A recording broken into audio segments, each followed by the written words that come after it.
But the question actually arose in my mind too. What's the deal with these kinds of like sensual rewards and beautiful women and all of this stuff? And they're physically being described too. This surah actually minimally describes them physically. But even then, why? And I was kind of seeking the answer, and rahimahullah, I had very brief conversations with this man, Dr. Israr Ahmed. Very briefly did I get to personally meet him. I was like, so why does Allah talk about hur in paradise? So he tells me something. This is his own insight, but I found it profound. He said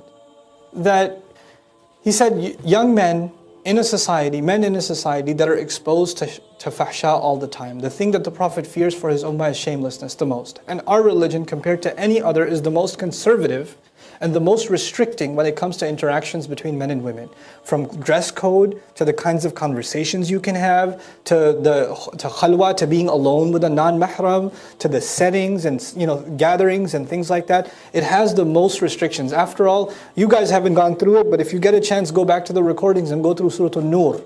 Surah An-Nur talks about even the code of people coming and knocking on your door, that they shouldn't just walk into your house. Let the women make the arrangements and be in a separate place and all of that. Like, there's like a proper code, and so much so that there are hours of the day where your children can't walk into the bedroom.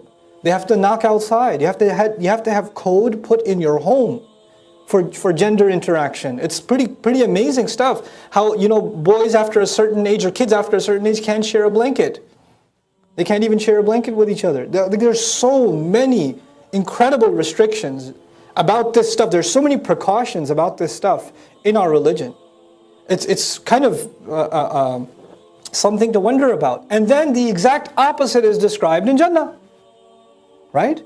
This is a young man, he's got no restrictions, he's got beautiful spouses and this and that, and they're this beautiful and that beautiful, and their attributes are being described. And Dr. Sahab rahimahullah said, this is precisely why. This young man is going to go to college and he's going to keep his eyes low, and there's going to be a girl barely dressed. He's going to say, hey, how you doing? And he's not going to look back. He didn't say it that way, but he's not going to look back, and he's going to say, Allah has better for me. No, Allah has better for me. Allah has better for me. And he's just going to keep himself safe. Even though his raging hormones inside are asking him to, his eyes are begging to look. His curiosity is begging.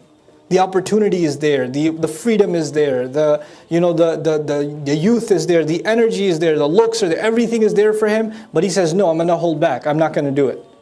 I'm not going to even take one step in that direction. Allah has better for me. All his friends are heading in that direction and he doesn't. And then it's only a matter of Allah's brilliant justice that in Jannah, the drinks that we were forbidden, He offers. The joys we denied ourselves, Allah offers and says, look how you held yourself back. Here you go. Enjoy. Go ahead.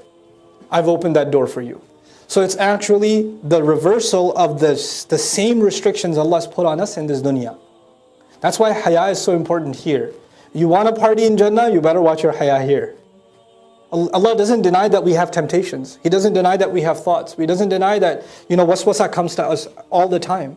Read psychology on how many times men think about these things in a day, the average man.